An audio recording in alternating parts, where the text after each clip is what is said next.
Thank you. अच्छा जी, बिस्मिल्लाहिर्रहमानिर्रहीम। आज हमने देखना थोड़ी सी डिटेल कि फिक्सेटिव क्या है और फिक्सेशन क्या है।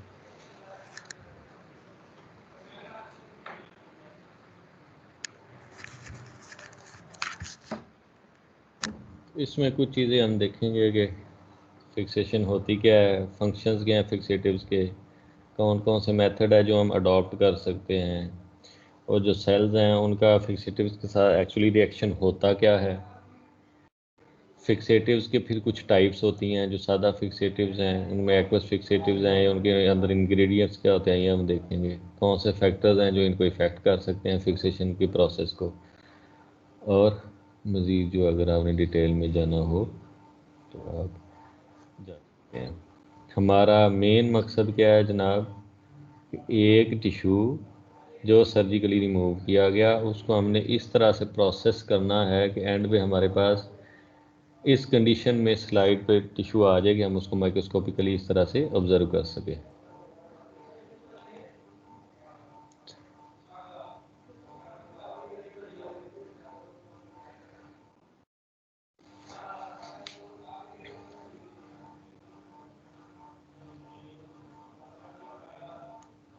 ये आपने पहले देख लिया हुआ है कि फिक्सेशन होती है पहले, फिर टिश्यू प्रोसेसिंग होती है, फिर जो है उसकी सेक्शनिंग होती है जिसको हम माइक्रोटॉमी भी कहते हैं, और फिर स्टेनिंग होती है एंड फिर माइक्रोस्कोपी होती है। अच्छा जी, फिक्सेशन है the complex series of chemical events which differs from the different groups of chemical substances found in tissue। ये बड़ा इसेंशियल पार्ट भी है हिस्टोलॉजी का, हिस्टोपैथोलॉजी का। इसकी वजह है क्या, कोई बता सकता है कि क्यों फिक्सेशन इतना इम्पोर्टेंट है?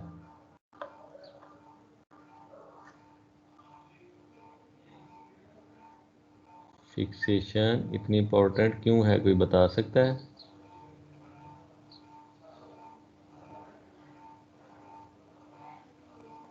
सर अगर हम उसको फिक्स नहीं करेंगे तो वो खराब हो जाएगा।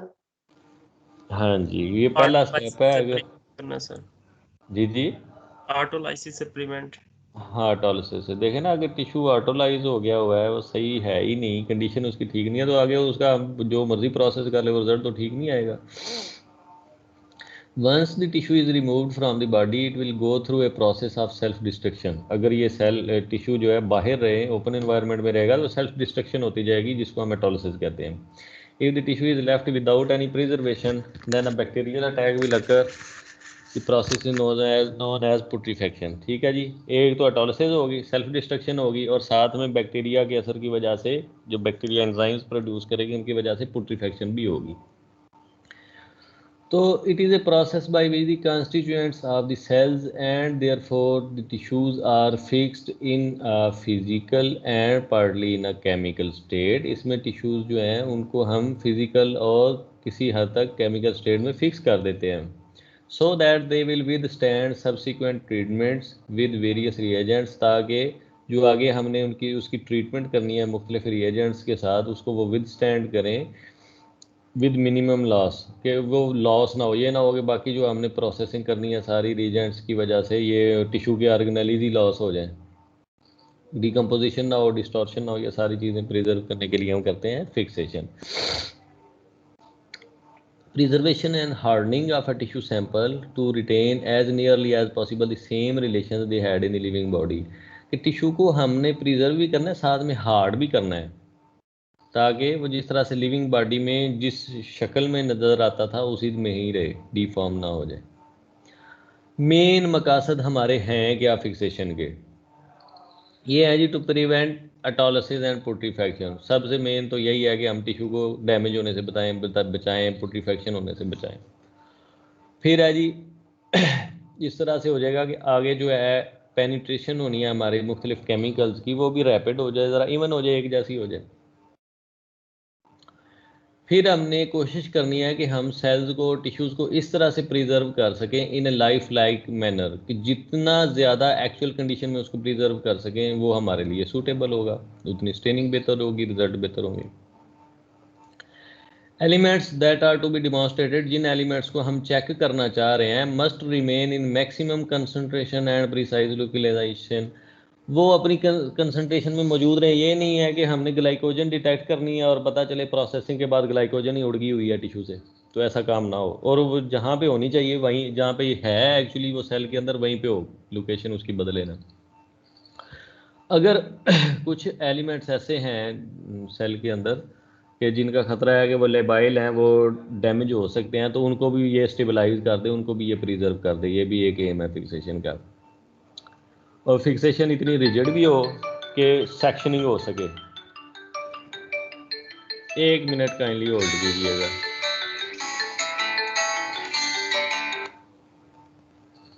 हेलो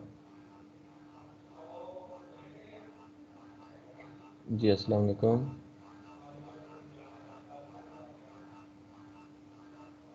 हाँ जी,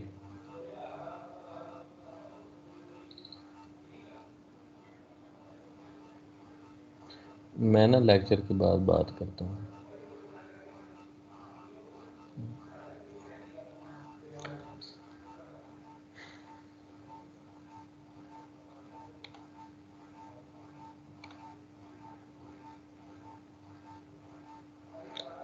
ठीक है जी।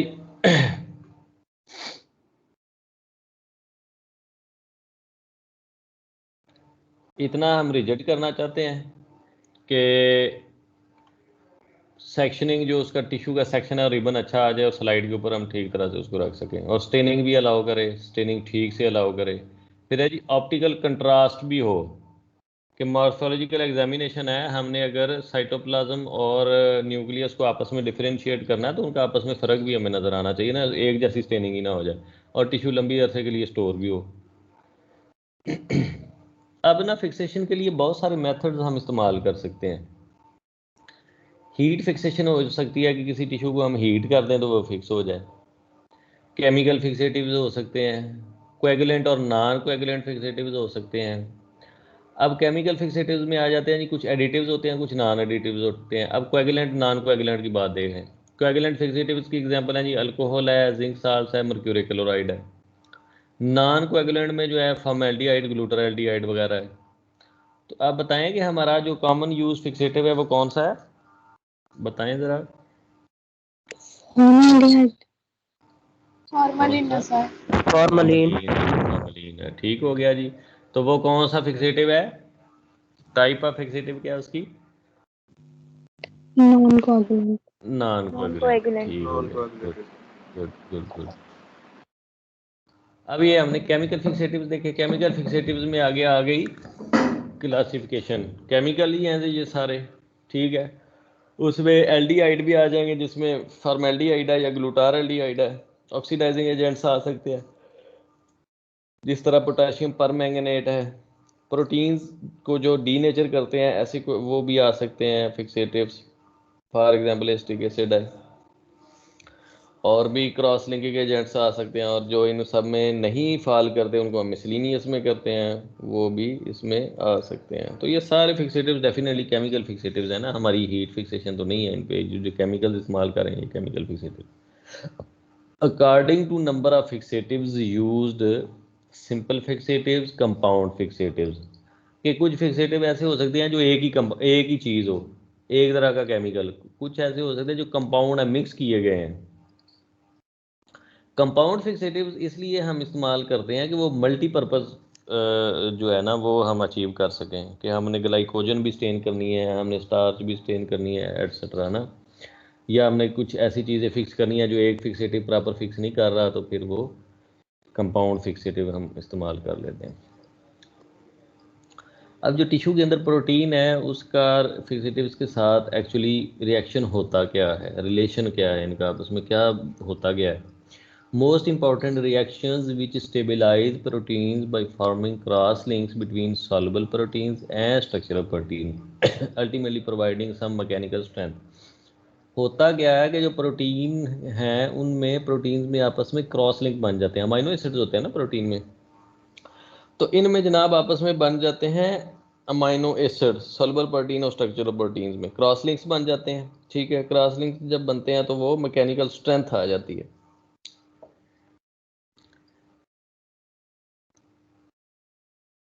Cross links are formed between protein molecules and aldehyde groups or fixatives. बनते कैसे हैं जनाब के जो टिश्यू हम फिक्स कर रहे हैं उनके प्रोटीन मालिक्यूल और जो फिक्सेटिव है उनके एल्डिहाइड ग्रुप, ये अगर आपस में रिएक्शन करते हैं और क्रॉस लिंकिंग होती है। Aldehydes react with the basic amino acid, जो प्रोटीन के अंदर बेसिक अमाइनो एसिड होते हैं, फिक्सेटिव के अंदर जो एल्डिहाइड ग्रुप होता है वो उनके साथ आपस में रिएक्ट करता है। There is an accompanying change in isoelectric point of protein, जो प्रोटीन्स हैं उनके अंदर आइसोलैक्टिक चेंज आती है और दिस में form the basis of the different staining of tissues after different fixation. इसी वजह से मुख्तलिफ फिक्सेशन के बाद टिश्यूज़ की स्टेनिंग भी डिफरेंट हो सकती है। ये आपको बात समझ आई है बेटा एल्डिहाइड्स वाली कि किस तरह से क्रॉस लिंक बनते हैं? जी सर। ये कोई कंफ्यूजन तो नहीं इसमें?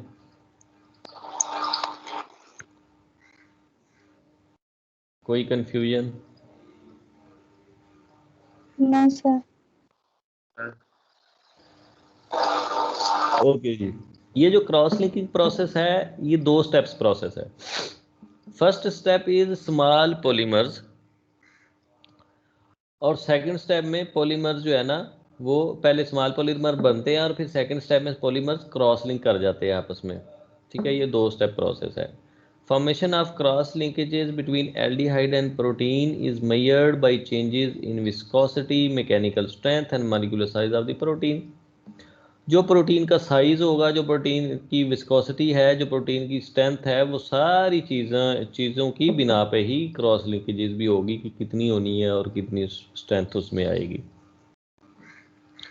अब हम देख लेते हैं 2 डिफरेंट फिक्सेटिव्स में डिफरेंस कि दोनों में फ़र्क क्या है। फॉर्मेल्डिहाइड और दूसरा है ग्लूटाराल्डिहाइड। ये दोनों याद रखेंगे, ये दोनों एल्डिहाइड बेस्ड फिक्सेटिव्स हैं।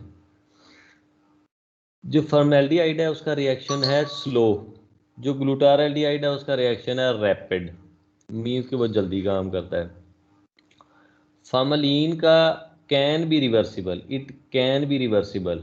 ठीक है जी, अगर हम 24 घंटे के अंदर अंदर एक्सेस ऑफ वाटर हम उसमें टिश्यू में ऐड कर दें तो फिक्सेशन रिवर्सिबल हो सकती है अप टू सम एक्सटेंट, लेकिन ग्लूटाराल्डिहाइड जो है उसमें इरिवर्सिबल है। फॉर्मेल्डिहाइड में जो मॉर्फोलॉजिकल पिक्चर है टिश्यू की कुछ ना कुछ डैमेज हो जाती है, लेकिन ग्लूटाराल्डिहाइड में ज़्यादा अच्छी प्रिजर्वेशन है। इसकी वजह क्या है कि फॉर्मेल्डिहाइड लेस इफेक्टिव है एट क्रॉस लिंकिंग और जो ग्लूटाराल्डिहाइड है वो ज़्यादा इफेक्टिव है। फिर अगर हमने इम्यूनोहिस्टोकेमिस्ट्री करनी है तो जो सेल्स के ऊपर एंजाइम्स हैं ना, या सेल्स के अंदर या ऊपर कोई एंटीजन्स वगैरह हैं, तो by formalin we can have its loss. ठीक है जी, हमें इसका नुकसान बर्दाश्त करना पड़ेगा कि इनके एंजाइम्स या इम्यूनोलॉजिकल एक्टिविटी कम हो जाती है या लॉस हो जाती है अगर हमने फॉर्मलिन में फिक्स किया है टिश्यू को। और जो ग्लूटाराल्डिहाइड है ये एक अगेन एल्डिहाइड बेस्ड फिक्सेटिव है, इसमें भी एंजाइम एक्टिविटी हमें यूजुअली लॉस्ट मिलती है। अभी हमने पढ़े थे एल्डिहाइड फिक्सेटिव्स जिसमें फॉर्मेल्डिहाइड है और ग्लूटाराल्डिहाइड है। अब आ जाए जी oxidising agents.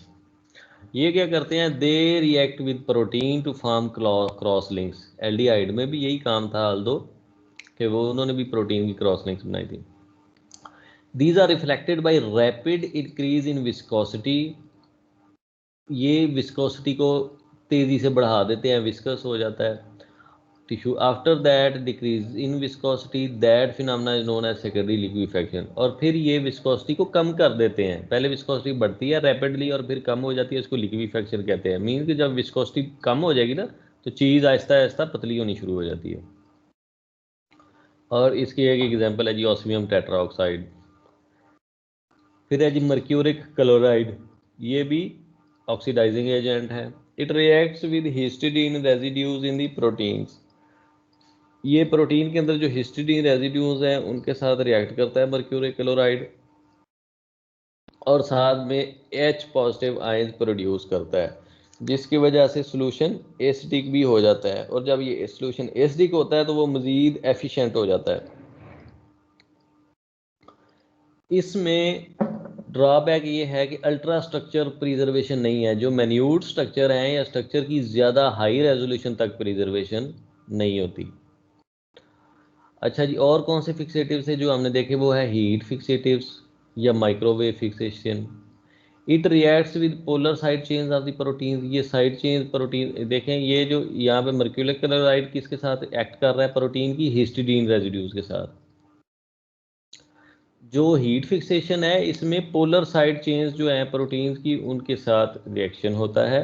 This increases the thermal energy which causes denaturation of protein. इससे प्रोटीन हो जाती हैं डीनेचर और टिश्यू स्टेबलाइज हो जाता है, वहाँ पे फिक्स हो जाता है।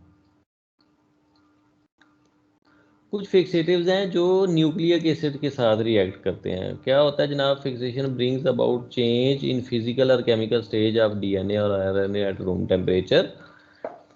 क्योंकि these fixatives react with nucleic acid chemically react करते हैं डीएनए या आरएनए के साथ, ठीक है, तो उसको फिक्स कर देते हैं, रूम टेम्परेचर पे ही कर सकते हैं। इसकी एग्जांपल है जी मरकरी या क्रोमियम साल्ट्स। अगर हम हीट करेंगे 45 टू 65 डिग्रीज, तो उसमें क्या होगा कि डीएनए जो है और आरएनए उसकी अनकॉइलिंग भी हो जाती है। एल्डिहाइड फिक्सेटिव्स कौन से थे? फॉर्मलिन और फॉर्मेल्डिहाइड और ग्लूटाराल्डिहाइड। अगर हम उनको उनके साथ टिश्यू को फिक्स करते हैं और टेम्परेचर हम रखते हैं 45 टू 65, तो होगा क्या? हमारा डीएनए आरएनए अनकॉइल भी हो जाएगा। Ethanol, methanol and carnase fixatives are commonly used. DNA is largely collapsed in methanol and ethanol. ठीक है जी। Presence of salts is known to be essential for the maximum precipitation of nucleic acid from alcohol. अगर हमने DNA को preserve करना है ना, तो उसमें हम ये चीज़ें ज़्यादा इस्तेमाल कर रहे हैं, कार्नाइज फिक्सेटिव्स और कुछ एथेनॉल मेथेनॉल वगैरह, और साथ में कुछ साल्ट्स भी हमें चाहिए होंगे ताकि मैक्सिमम प्रेसिपिटेशन हो सके। अब है जी रिएक्शन लिपिड्स के साथ क्या होता है फिक्सेटिव्स का? अभी हमने पढ़ा था प्रोटीन के साथ, फिर हमने पढ़ा डीएनए आरएनए के साथ, अब है जी लिपिड्स के साथ। Most of the lipids are labile. Labile का क्या मतलब है? सर हीट सेंसिटिव जो होते हैं। जी, नरम मिजाज हैं, जो ज़्यादा हैं वो नरम मिजाज हैं। तो इस वजह से आमतौर पे लिपिड्स लॉस हो जाते हैं ड्यूरिंग प्रोसेसिंग। लेकिन अगर हमने लिपिड्स को ही किसी मामले में डायग्नोज करना है, लिपिड्स ही हमने देखने हैं, तो फिर तो उनको हमने सेव करना है ना। तो कैसे हम सेव करेंगे? सबसे पहले तो हम क्रायोस्टेट इस्तेमाल कर सकते हैं कि फ्रीज ड्राइंग कर दे टिश्यू को -डिग्री पे। फिर aldehyde fixation, preservation of lipoproteins, for example phospholipids which contain amino group such as phosphatidyl are fixed by aldehyde fixatives। ठीक है जी, लाइपोप्रोटीन्स हैं जो वो एल्डिहाइड्स के जरिए हम फिक्स कर सकते हैं। Hg होता है जी मरकरी, HgCl2 हो गया mercuric chloride. It reacts with the highly unsaturated compounds which form the complex. It also reacts with the lipids known as plasmalogen acetal phosphatides. ठीक है जी, मरकरी भी इसके साथ रिएक्ट कर सकता है। Additive such as tannic acid में be used for demonstration of lipid with light microscopy. अगर हमने लाइट माइक्रोस्कोपी करनी है और रूटीन की फिक्सेशन करनी है, तो उसमें हम फिर क्या करते हैं कि टैनिक एसिड ऐड कर देते हैं फिक्सेटिव के अंदर, वो लिपिड को फिक्स कर देगा। अगर हमने अल्ट्रा स्ट्रक्चर प्रिजर्वेशन करनी है, बारीक ज़्यादा डीप जाना है टिश्यू में, ज़्यादा कोई रेजोल्यूशन की चीज़ पे जाना है और देखना है, तो फिर हम करेंगे post fixation with osmium tetroxide के साथ उसको ट्रीट कर देंगे। Cholesterol can be fixed with digitonin for ultra structure demonstration. अगर हमने कोलेस्ट्रॉल को कोई डिमॉन्स्ट्रेट करना है कि HDL LDL वगैरह को, तो फिर हम उसको डिजिटोनिन के साथ कर लेंगे।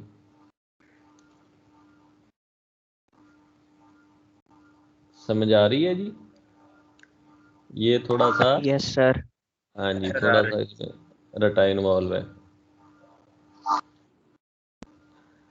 अब हमने देखना है जी रिएक्शन विद कार्बोहाइड्रेट्स। पीछे अभी हमने क्या पढ़ा है कि लिपिड्स, उससे पहले प्रोटीन और डीएनए पढ़ा है। अब है जी रिएक्शन विद कार्बोहाइड्रेट्स।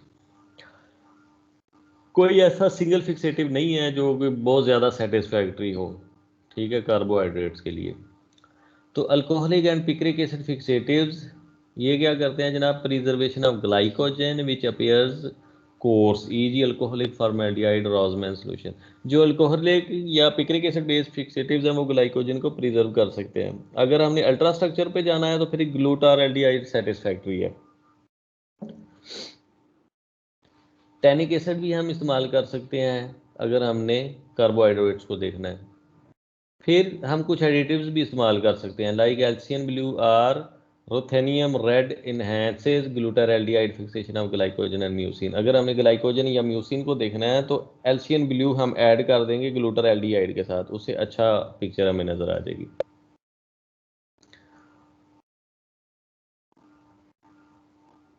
क्लियर होगी बात कि कौन से हमने चीज़ को डिटेक्ट करना है, एक्चुअली हम क्या किस तरफ को जा रहे हैं। ये तो हिस्ट्री पे बेस होगा ना कि हम एक्चुअली क्या देखना चाह रहे हैं, तो उस लिहाज से हमारा चॉइस ऑफ फिक्सेटिव बदल सकती है। फिर कौन से रिएजेंट्स हम इस्तेमाल कर सकते हैं फिक्सेशन में, वो भी हमने साथ साथ पढ़ लिया, उसकी एग्जांपल्स देख ली। एल्डिहाइड में फॉर्मेल्डिहाइड ग्लूटाराल्डिहाइड है, मेटालिक में मर्क्यूरी क्लोराइड है, लेड फिक्सेटिव्स हैं, पिक्रिक एसिड है, अल्कोहलिक फिक्सेटिव्स हैं, क्रोमेट फिक्सेटिव्स हैं, ऑस्मियम टेट्राऑक्साइड है, एसीटेट फिक्सेटिव्स है, ये सारे हम इस्तेमाल कर सकते हैं। अच्छा जी, आगे हम फॉर्मलीन बहरहाल पढ़ लें, फिर बाकी नेक्स्ट पढ़ लेंगे इंशाल्लाह। फॉर्मेल्डिहाइड है जी, पावरफुली रिड्यूसिंग एजेंट है, मोस्ट कॉमन फिक्सेटिव है। ये एक्चुअली होता क्या है, 40% फॉर्मेल्डिहाइड गैस इन वाटर, 37 तकरीबन होती है, 37 to 40% फॉर्मेल्डिहाइड गैस जो है वो पानी में होगी, तो उसको हम कहेंगे formalin. Forms methylene bridges between the protein, ये हमने पीछे भी पढ़ लिया कि ये प्रोटीन को क्रॉस लिंक करता है ना।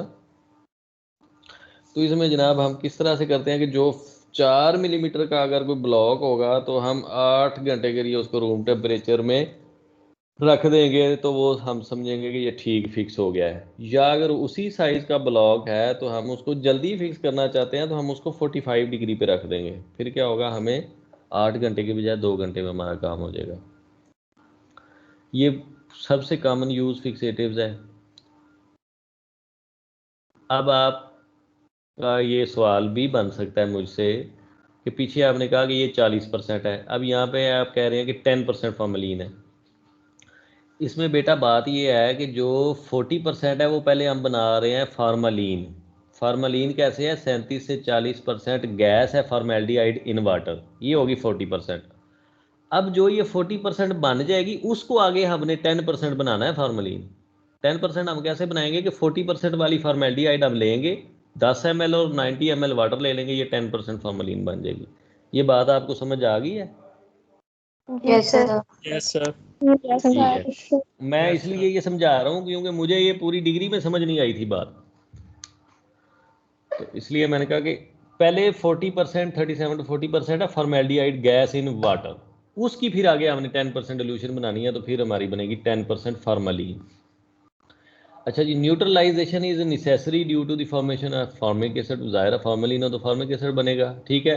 तो फिर हमें जो पीएच है उसको न्यूट्रलाइज करना है, 7 पे लेके आना है, तो 7 पे डालने के लिए हम इसमें बफर डाल देते हैं ना, फॉर्मेलिन बफर्ड फॉर्मेलिन होती है ताकि पीएच हमारी मेनटेन रहे। कौन सा बफर हम इस्तेमाल कर सकते हैं, फास्फेट बफर इस्तेमाल कर सकते हैं या मैग्नीशियम कार्बोनेट इस्तेमाल कर सकते हैं। ये बफर हम डालेंगे तो हमारा जो इंटरनल इन्वायरमेंट है टिशू का वो 7 पे रहेगा। इसमें प्रोटीन की क्रॉस लिंक्स होती हैं, अमाइनो ग्रुप्स जो हैं उनकी क्रॉस लिंक्स होती है आपस में। Formaldehyde is also obtainable in a stable solid form composed of high molecular weight polymer also known as paraformaldehyde. ठीक है जी, सॉलिड फॉर्म में भी हमें ये मिलती है। पहले पीछे हम जो पढ़ रहे हैं वो गैस है, और जो रूटीन इस्तेमाल होती है वो वही गैस वाली होती है, लेकिन अगर आपने सॉलिड फॉर्म में लेनी है तो वो पैराफॉर्मेल्डिहाइड की शक्ल में मौजूद है। एडवांटेज और डिसएडवांटेज देख लें। कॉस्ट इफेक्टिव है जी, चीप है, सस्ती है, इजी टू प्रिपेयर है, स्टेबल है, स्टेनिंग इससे बेहतर होती है, प्रिजर्वेशन ठीक है, पेनिट्रेशन ठीक है, कोई ज़्यादा टिश्यू को ओवर हार्ड नहीं कर देती, ओवर सॉफ्ट नहीं रह जाता, और नर्वस सिस्टम के लिए भी ये एक अच्छा फिक्सेटिव है। अब इसके डिसएडवांटेज भी हैं, काफ़ी सारे हैं। फिक्सेशन बहुत ज़्यादा स्पीडी नहीं है। फिर है जी, मार्फोलॉजिकल डिटेल्स ग्लूटारेल्डिहाइड की निस्बत कम एक्यूरेट है, ग्लूटारेल्डिहाइड निस्बतन ज़्यादा। फिर जो साइंटिस्ट इसको इस्तेमाल कर रहा है ये उसके लिए डर्माटाइटिस काज कर सकती है, इरिटेंट है ना, तो स्किन की इन्फेक्शन हो सकती है। अगर आपने फ्यूम्स इनहेल कर लिए तो आपकी नॉस्ट्रल्स के लिए इरिटेटिंग हो सकती है। अगर टिश्यू में ब्लड है तो डार्क ब्राउन आर्टिफैक्ट पिगमेंट बन जाएंगे ब्लड के, इसकी वजह से, तो ये इसके डिसएडवांटेज है।